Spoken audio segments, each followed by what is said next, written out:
Olá, bem, nós estamos aqui mais uma vez, continuando a nossa disciplina de introdução à estatística. Na nossa última aula, nós falamos a respeito da parte de representação gráfica e representação tabular das variáveis, né, qualitativas nominal e ordinal. Nesta aula, nós vamos continuar com o nosso conteúdo, né, com a disciplina, com o assunto de representação gráfica das variáveis quantitativas discreta e contínua. Espero que vocês todos estejam acompanhando a disciplina, acompanhando os assuntos que estão sendo tratados e se dedicando ao conteúdo. Pois bem,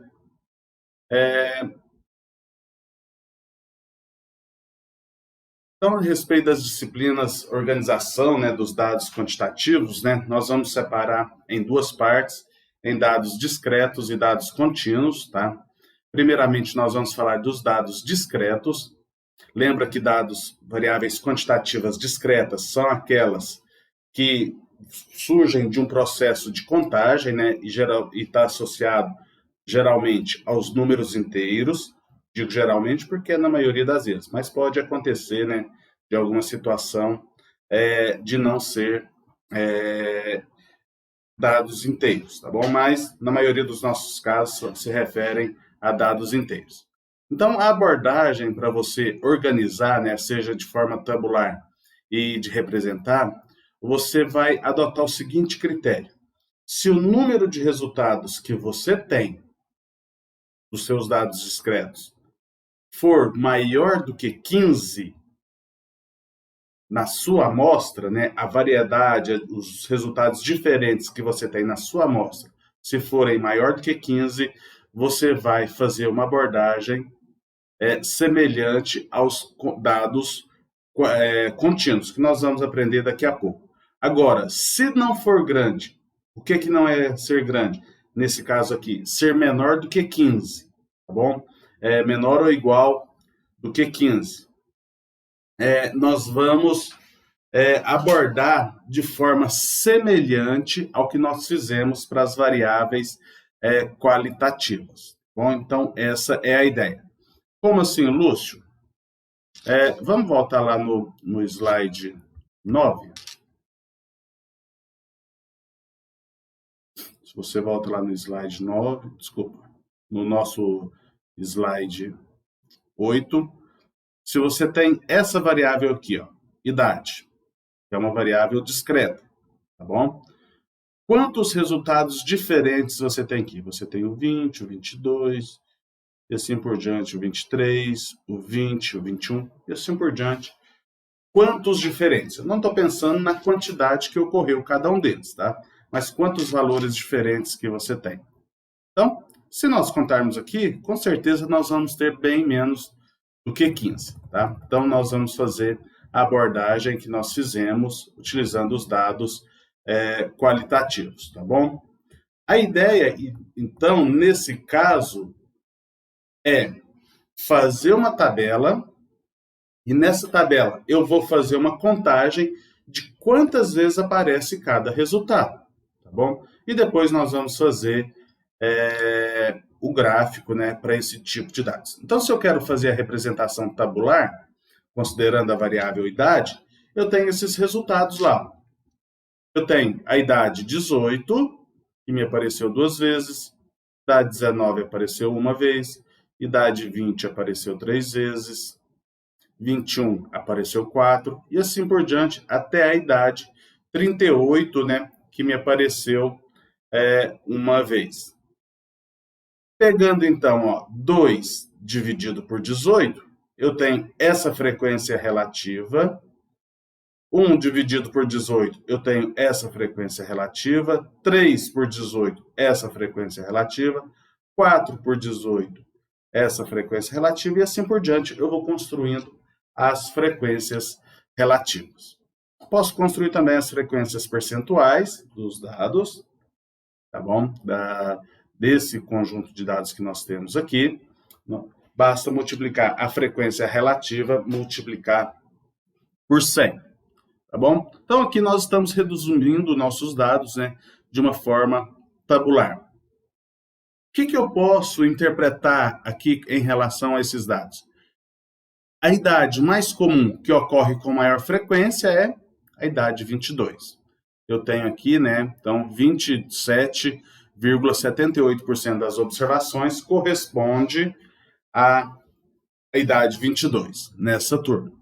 Se eu pegar, olha só, se eu juntar esses dois grupos aqui, ó, 21 e 22 anos, quanto que vai dar esse valor? 22,22 mais 27,78, isso daqui vai dar 50%. Bom? Ou seja, 50% dos estudantes dessa turma, eles são da idade de 21 ou de 22 anos. Ah, olha que legal. Então, nós estamos descobrindo, né, o que está acontecendo com relação à idade, né, desses dados aí. Ou eu posso completar, ou eu posso ter algum tipo outro de mais informações, né?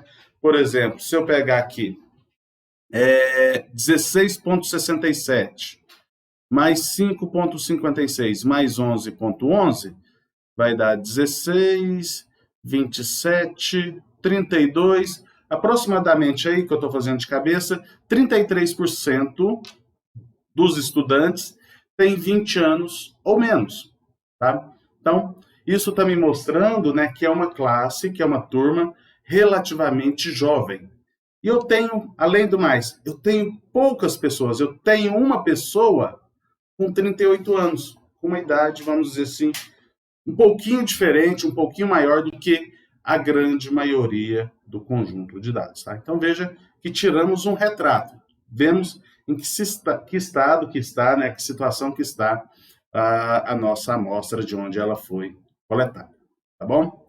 Bom, para eu fazer a representação gráfica, a ideia é a mesma que nós tínhamos para as variáveis qualitativas, mas com um detalhe a mais. A representação gráfica, eu vou colocar aqui, então, no eixo X, as idades. No eixo Y, eu posso colocar frequência relativa, frequência observada, frequência percentual. Aqui eu estou colocando a frequência observada, tá? Então, vamos lá, para o 18 tem 2 pessoas, para o 19 eu tenho 1 pessoa e assim por diante.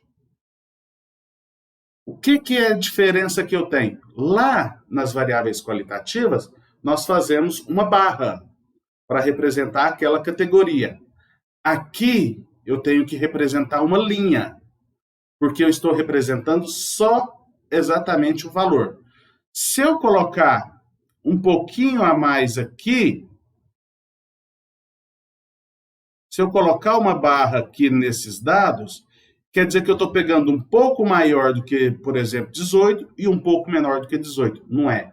Eu estou representando a idade exatamente de 18. E outra coisa também, né, tem que ter um espaço, né, porque entre os números tem um espaço, apesar deles não ocorrerem, tem que apresentar. Tá bom? Então, vejamos que aqui vemos, né, de uma forma mais clara, né, que os valores mais comuns são 22 e 23.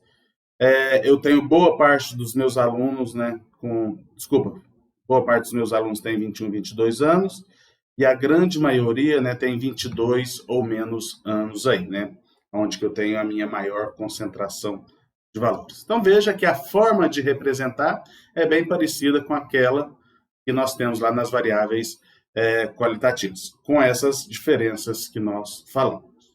Ok? Bom, então, nós vamos, né, como é que nós vamos fazer para a nossa representação dos nossos dados contínuos? Muito bem. Para exibir esses dados contínuos, eu preciso de fazer o quê? Eu preciso de pegar os meus dados e dividi-los numa série de intervalos que não se sobrepõem. Ou seja, que eles se concatenam, ou seja, se completam, mas que eles não se sobrepõem, que eles não têm parte em comum. Tem que ser aonde termina o intervalo, exatamente começa o próximo intervalo, tá bom? Então, a ideia é fazer essa divisão. Aí você pode me perguntar, Lúcio, mas por que eu não posso fazer igual nós fizemos com as variáveis discretas. Pelo seguinte fato, vamos voltar lá no nosso conjunto de dados, que você vai ver e vai achar melhor um pouquinho, vai entender um pouquinho mais o que eu estou querendo dizer. Por exemplo, se eu fosse fazer uma distribuição de frequência aqui acabou que vai coincidir um pouquinho, mas pelos dados serem contínuos, por exemplo, quantos valores 1,60 aparece? Uma vez. Depois do 1,60, vamos pegar aqui, 1,72. Quantas vezes que aparece? Não tem. Uma vez também. 1,74. Uma vez também. 1,88. Uma vez. 1,82. O 1,82 aparece duas vezes. O que ia acontecer? A chance de você ter esses valores repetidos, esses valores iguais, ia ser muito difícil. Ia ser muito difícil acontecer esses valores, deles terem. Pode acontecer? Pode, mas vai ser um valor ou outro ali que vai repetir. Então, você ia colocar todos os seus valores, eles com a frequência 1, 2, às vezes 3, dependendo do seu conjunto de dados. Então, não ia resumir, não ia te mostrar o que estava acontecendo. Então, daí a ideia, né, de dividir esse conjunto, né, de uma forma que seja em intervalos que não se sobrepõem, tá bom?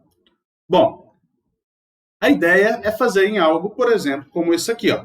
Então, eu quero encontrar, pensando naquele exemplo lá, alturas que vão de 1,60 m, que inclui a altura 1,60 m e vai até 1,67 m, aberto no 1,67 m. Então, aproveitando essa nomenclatura aqui, ó, essa barrinha vertical está indicando que o intervalo é fechado no 1,60, ou seja, inclui o valor 1,60. Nessa outra ponta aqui, nesse outro lado, não tem barrinha vertical. Então, quer dizer que é um intervalo aberto. Então, quer dizer que não inclui o 1,67. Mas se eu tiver um valor 1,67, aonde que eu vou contar? Olha para a linha de baixo. Começa no 1,67, mas fechado. Tá? Então, se eu tiver um valor 1,67, eu conto, né, nessa classe aqui. Então, eu vou lá e vejo quantos valores eu tenho nesse intervalo. De 1,60 a 1,67, eu tenho uma observação. Meu próximo intervalo, de 1,67 a 1,74. Quantos valores eu tenho lá naquele intervalo? Eu tenho 4. De 1,74 até 1,81, quantos valores eu tenho? Tenho 4 valores. De 1,81 até 1,88, eu tenho 4 valores. Então, veja que se eu somar, eu tenho 18 observações. Tá? Então, a ideia é esse intervalo aí. Bom? Então, algumas observações, alguns comentários a respeito dessa distribuição de classe. Se eu tiver muitos intervalos, o resumo, essa tabela que eu estou construindo, não vai trazer grandes melhorias para nós. Vai trazer, né, os resultados, eles vão ficar de uma forma, né, bem espalhada, então não vou conseguir ver. Talvez num conjunto de dados como esse pequeno, tudo bem. Você até consegue ver sem fazer o resumo. Mas se você tiver um conjunto de dados com muitos valores, isso não vai acontecer. Se você fizer poucos intervalos, você vai perder muita informação, você vai estar acumulando muita coisa. Então, você tem que buscar um equilíbrio, né, para qualquer que seja, né, o número adequado. Embora não seja necessário, né, aqui eu não comentei, mas você vê, ó, vai de 1,60 até 1,67. O comprimento é de 0,07. Daqui também, 0,07. Daqui também, de 0,07. Aqui também de 0,07. Não é obrigado a ter a mesma amplitude, o mesmo tamanho cada intervalo. Se tiver esses intervalos de tamanho iguais, isso te ajuda, né, a facilitar a sua interpretação. E para construir, eu preciso observar aonde começa a minha classe, tá? E aonde termina. Eu preciso encontrar o limite inferior e eu preciso encontrar o limite superior. Uma vez que eu tenho aonde começa o limite inferior e aonde termina o limite superior, eu tenho que olhar dentro daquele intervalo, respeitando o que é fechado e o que é aberto, quantas observações eu tenho dentro daquele intervalo. Bom? Tá bom, Lúcio. Então, como é que eu faço para construir essa distribuição de frequência? Nós vamos seguir um procedimento. Então, primeira coisa, vai ficar escrito aqui, eu vou usar como exemplo, né, aqueles dados que nós temos lá da altura, bom, dos alunos. Então, eu tenho uma amostra, eu tenho um conjunto de dados, eu quero olhar para esse conjunto de dados e eu quero fazer a distribuição de frequência deles, tá bom? Primeira coisa que você precisa fazer é determinar qual que é a sua quantidade de classes para você fazer, tá bom? Antes da quantidade de classes, né, não altera a ordem, primeira coisa a você fazer é você pegar o seu conjunto de dados e ordená-lo. Tá? Então, você vai pegar esses valores aqui, eu aconselho você a fazer essa ordenação, vai facilitar muito. Você vai ordenar o seu conjunto de dados e vai fazer a representação dele. Bom, desculpa, vai fazer a ordenação deles, do menor para o maior. Então, para você ver, eu peguei esses valores, coloquei aqui no Excel, você vê lá, então tem valores 1,72 até o último 1,69. Eu vou facilitar a minha vida um pouquinho, vou vir aqui ó, nessa opção no canto e colocar classificar do menor para o maior. Ó, começou no 1,60, 69, até o último valor, 1,88. Ok? Então, só para facilitar. Então, qual que é, então, o primeiro passo a fazer? Fiz a ordenação, você vai lá no seu conjunto de dados, ó, e você vai calcular o que nós chamamos de amplitude total. O que é amplitude total? Maior valor menos o menor valor. Se você olhar lá no seu conjunto de dados, no Excel, você vai ver que o seu maior valor é 1,88 e o menor valor 1,60. Isso daqui vai dar 0,28. Bom, então esse é o seu primeiro passo. Depois que você fez isso, o que você precisa fazer? Você precisa calcular o que nós chamamos de número de classes. Tem uma técnica, tá? Que é chamada técnica da raiz quadrada, que consiste em calcular a raiz quadrada de n. Quem que é esse n? É a quantidade de valores que você tem lá na sua amostra. Quantos estudantes nós avaliamos? 18. Então, a sua amostra vale 18. Então, eu vou fazer raiz quadrada de 18. Isso aqui vai dar aproximadamente um valor de 4,24. Número de classe. Eu não tenho como pegar 4 classes, 24. Ou eu pego 4 classes, ou eu pego 5. Como esse número aqui, ó, depois da vírgula, é menor do que 0,05, eu vou fazer um arredondamento para esse número. Quando eu quero fazer um arredondamento, o número depois do dígito que eu quero fazer, até 5, eu considero o número anterior, né, o número que eu quero fixar, como sendo igual. Se for maior do que 5, eu vou aumentar esse valor. Como assim? Eu quero arredondar para nenhuma casa decimal. Então, eu vou olhar para o primeiro número depois da vírgula. Como esse número aqui é menor do que 5, eu vou aproximar esse K para 4 classes. Ah, se aqui fosse 4,64, aqui seria 6. É maior do que 5. Então, eu aproximaria para 5 classes. Tá bom? Então, esse é o critério, né, de arredondamento que nós vamos adotar. Então, tenho que fazer 4 classes aí. Então, calculei a amplitude total dos meus dados, ó, número de classes que eu tenho. Agora, eu vou calcular qual que vai ser a quantidade ou o tamanho de cada classe, de cada uma dessas classes. Então, o que eu vou fazer? Amplitude total dividida por K. 0,28 dividido por 4 igual 0,07. Tá bom? Um detalhe. Aqui no K, nós fizemos o arredondamento. Nessa amplitude total aqui, você nunca vai arredondar ela para baixo. Aqui nós demos sorte que teve um arredondamento. Tá? Deu um valor, uma divisão exata. Não foi uma dízima. Não foi mais casas decimais. Mas, se fosse necessário fazer um arredondamento aqui, nesse caso aqui do H, nunca arredondar para baixo. Sempre arredondar para cima.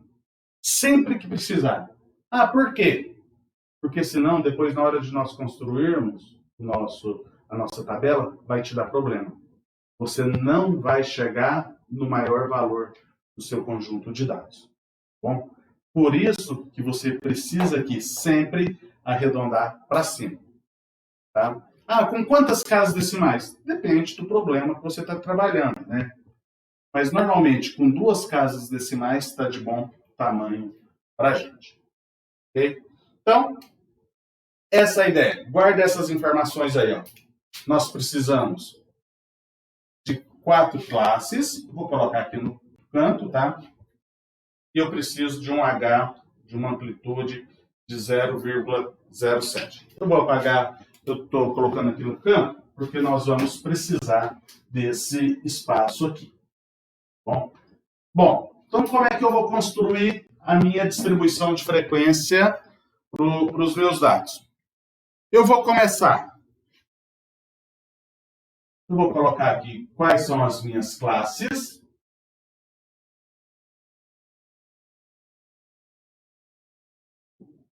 Eu vou colocar, seria uma tabela, tá? Teríamos que pôr título na tabela, tá? Aqui eu não tenho espaço para colocar, mas o ideal seria colocar título. E eu vou começar. Minha primeira classe, eu vou lá no meu conjunto de dados. Qual que é o valor? Aonde que nós começamos, né? O nosso menor valor. Ele começa no 1,60. Então, a nossa primeira classe, ela vai começar no 1,60. Tá bom? Então, que é o nosso menor valor da nossa amostra. Então, ó, começou no 1,60, o limite inferior da primeira classe, fechado, e vai até onde? 1,60 mais 0,07, que é o tamanho da classe que nós determinamos. Então, vai dar 1,67. Ó, então, limite inferior da primeira classe, limite superior da primeira classe. Não fecho no limite superior da primeira classe, tá bom? Vou pegar esse valor, ele vai começar a segunda classe, 1,67. Começou no 1,67 mais 0,07, 1,74. Repeti na terceira classe, 1,74 mais 0,07, 1,81. 1,81 mais 0,07,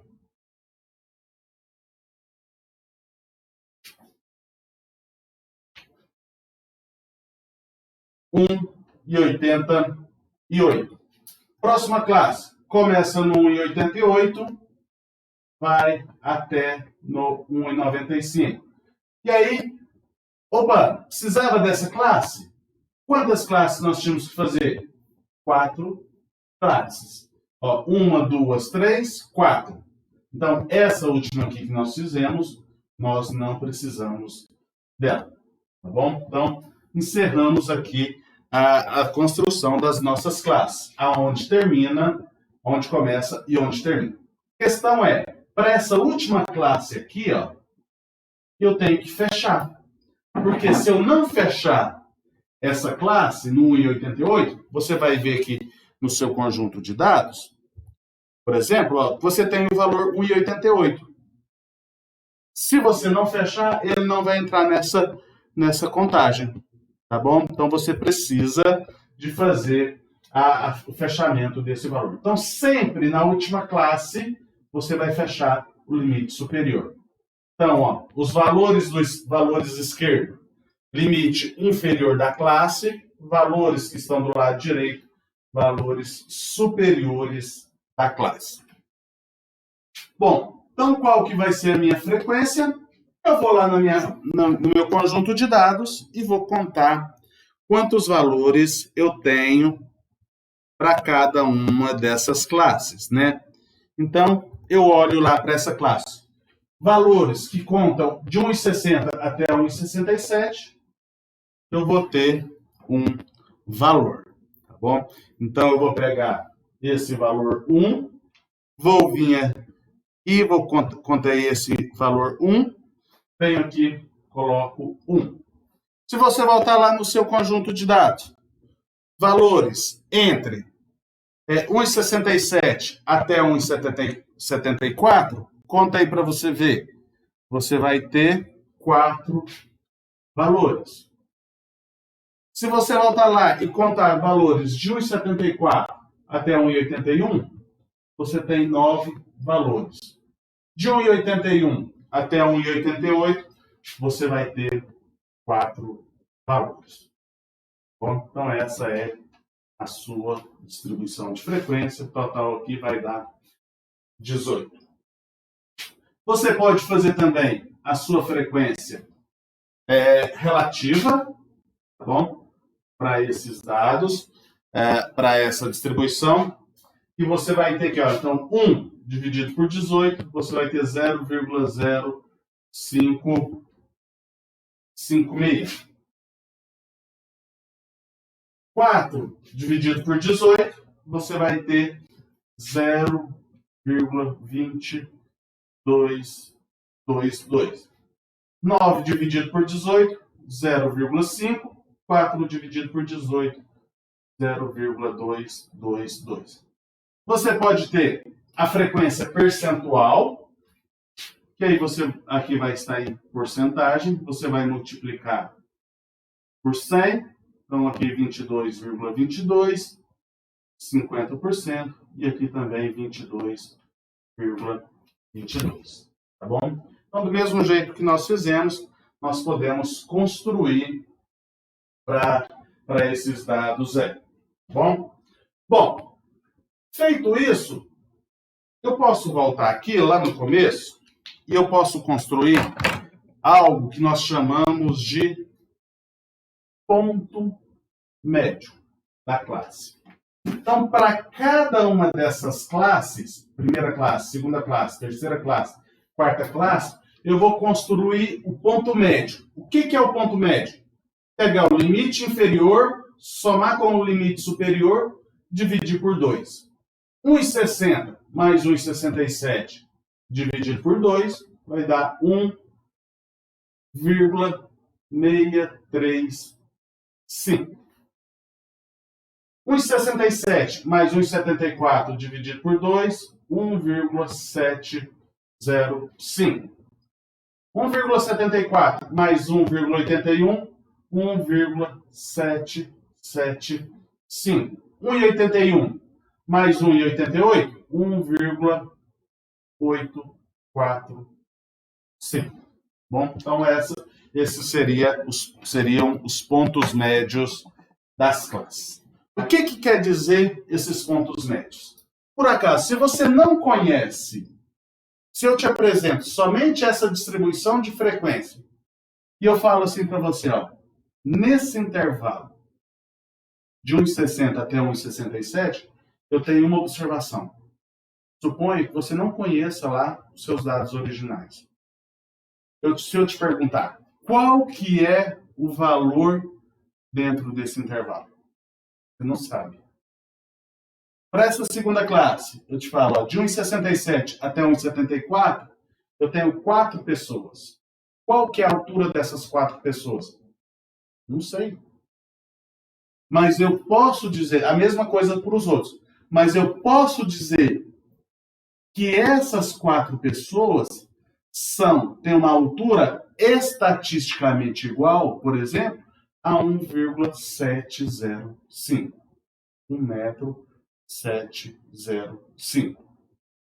Ou seja, o que quer dizer estatisticamente igual?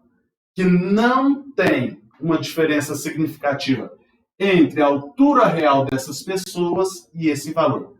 Tem uma diferença numérica? Tem, mas não é uma diferença tão gritante, tá bom? Então, o ponto médio nos ajuda nesse sentido. Uma vez que nós construímos isso, eu posso construir o que nós chamamos de frequências acumuladas. O que quer dizer a frequência acumulada? Você tem que responder a seguinte pergunta. Eu vou olhar para o limite superior de cada classe e responder o seguinte. Quantos valores eu tenho menor do que esse limite superior? Lá no seu conjunto de dados, quantos valores você tem menor do que 1,167? Um valor. Bom? Para a segunda classe, quantos valores eu tenho menor no meu conjunto de dados, menor do que 1,74?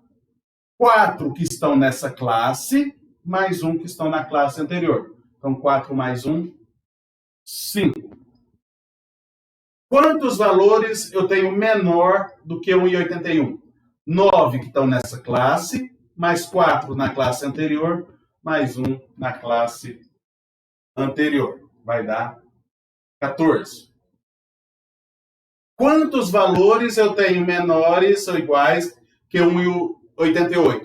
4 mais 9 mais 4 mais 1, 18 valores. Bom? Então, assim que você constrói a sua frequência acumulada para esses valores. Bom, mesma coisa, eu posso construir aqui a frequência relativa acumulada. Vou repetir a primeira, né? 0,5 556. Para a segunda classe, vou somar essa frequência relativa mais essa, que vai me dar um valor de 0,2778. Para a terceira classe, esse valor mais esse, 0,7778. E para a última classe, esse mais esse, mais esse, mais esse, vai ser igual a 1. Tá bom? E posso fazer também a frequência percentual acumulada. Tá bom? Que aí é a mesma coisa, né? Fazer com as frequências percentuais. Então, vai ter 5,56%. Aqui vai dar 27,78%. 77,78% e aqui 100% dos meus valores. Bom? Então, essa é a ideia que nós temos. Eu posso fazer outras perguntas, né? Então, de uma forma geral aí, que eu vejo? Que a maioria dos meus alunos, 50% deles estão com uma altura de 1,74 até 1,81, né? São 50%, ou 9 dos 18. Eu posso dizer que 77,78% ou 14% dos meus alunos têm uma altura inferior a 1,81, 27,78% tem uma altura inferior a 1,74, e aí eu posso criar outras informações. Se eu perguntar para você, quantos alunos têm uma altura maior ou igual do que 1,67 e menor do que 1,81? Basta eu somar, né, essas duas porcentagens aqui, vai dar 72,22%. E aí podemos ter várias informações, né, a respeito dos nossos dados. Só faltou aqui, né? Aqui eu tenho total igual a 1 e aqui total igual a 100. Aqui e aqui não coloco nenhum valor. Bom, tomem bastante cuidado com os arredondamentos, com as aproximações. Aqui tem que dar soma 1, aqui tem que dar soma 100. Tudo bem? Então, essas são as ideias, né, que nós temos a respeito aí da distribuição de frequência, né, para o nosso conjunto de dados que nós temos aí, tá bom? Então, veja que nos ajuda muito a fazermos a organização dos dados, a vermos o que está acontecendo com esses valores e nos representa muito bem esses dados aí. Então, só relembrando para vocês, ó, o que foi os passos. Eu tenho o meu conjunto de dados. Primeira coisa que eu fiz foi ordenar os valores. Calculei a amplitude total, maior valor menos o mínimo. Calculei o número de classes. Eu utilizei aqui, ó, nesse exemplo, o número de classes da raiz quadrada, porque o número de observações que eu tenho é 100. Desculpa, é menor do que 100. São 18 valores. Se eu tivesse um tamanho de amostra maior do que 100, eu tinha que usar esse critério aqui, ó, usar essa outra expressão. Mas o que diferencia é só a forma de calcular. Calculamos a amplitude de cada intervalo, tá bom? Dividimos a amplitude total pelo número de classes. Calculamos o limite do menor valor, o limite inferior da primeira classe, que é exatamente o menor valor. E os demais, né, foi utilizando, né, essa expressão aí. O limite superior de uma classe, LS, de uma determinada classe, é o limite inferior da classe mais H. E o limite superior, o limite inferior da classe, da próxima classe, é igual ao limite superior da classe anterior. Calcular os pontos médios de uma determinada classe, limite inferior mais limite superior dividido por 2, e calculamos as frequências acumuladas. Okay? Então, esse foi o procedimento que nós fizemos. Tudo bem? Então, nós terminamos por aqui essa parte da distribuição de frequência e nos vemos na próxima aula. Bom estudo para todos.